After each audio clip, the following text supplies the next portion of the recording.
Egypt's presidency has declared a state of emergency after scores of people were killed when security forces stormed protest camps in Cairo, occupied by supporters of deposed President Mohamed Morsi.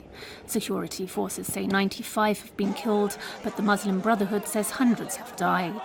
Early this morning, armoured bulldozers moved into the main camp in the eastern part of the city. Officials say the other protest camp at Nahda Square has also been cleared. Violence has also been reported from other parts of the country.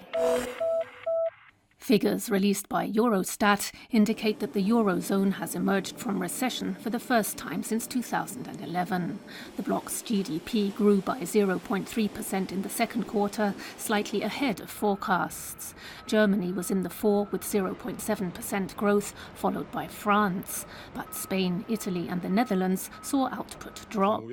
Croatian Minister of Economy Ivan Vrdoljak said he believed that Croatia would pull out of the crisis by the end of this year, aiming for growth just above zero.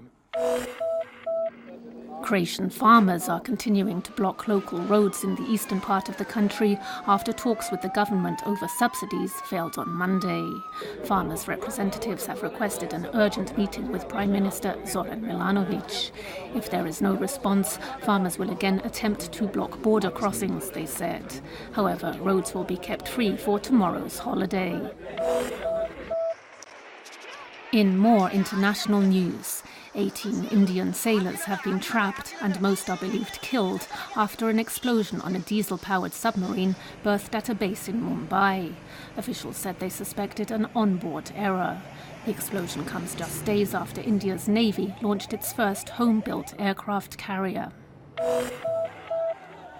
Israel has released 26 Palestinian prisoners as part of a deal expected to see peace talks resume in Jerusalem today, but few details have been released about the timing or agenda.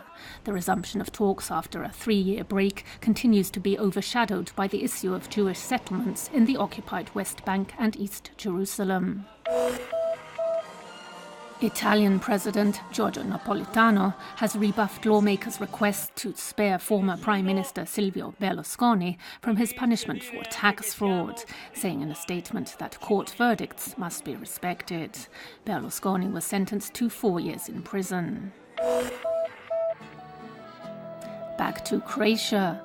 Winemakers and tourists in the Dalmatian town of Imotski yesterday enjoyed the annual Kojunđuša wine festival, celebrating this regional white grape variety. 10 local winemakers presented their produce, which this year for the first time received the Croatian fine wine predicate. Pope Francis yesterday received Argentinian soccer captain Lionel Messi and fellow teammates for a private audience in the Vatican, along with Italy's national team. Messi gave the pontiff an olive tree as both teams presented gifts. Argentina and Italy face each other this evening on the football pitch for a friendly in Rome. In more sports news, the Croatian national football team tonight plays Liechtenstein in a friendly in Vaduz. Kick-off is at 8:15 p.m. And the world's top tennis players are in Cincinnati, where they are warming up for the season's final Grand Slam, the US Open. Swiss Roger Federer defeated German Philipp Kohlschreiber in the third round, 6-3, 7-6. Spaniard David Ferrer beat American Ryan Harrison, 7-6, 3-6, 6-4. In the women's competition, American Sloane Stephens scored a surprise victory over Russian Maria Sharapova in the second round, 2-6, 7-6, 6-3. The weather tomorrow. Skies are set to clear in the interior, while the coast will see the most sun. Winds on the Adriatic will be moderate to strong northerly, with a stormy Bura along the Velebit Channel and a southwesterly developing in Dalmatia in the afternoon. Morning temperatures will range from 14 to 18 degrees Celsius inland, from 19 to 24 on the Adriatic. The day's highs will range from 24 to 28 degrees, from 29 to 33 on the coast.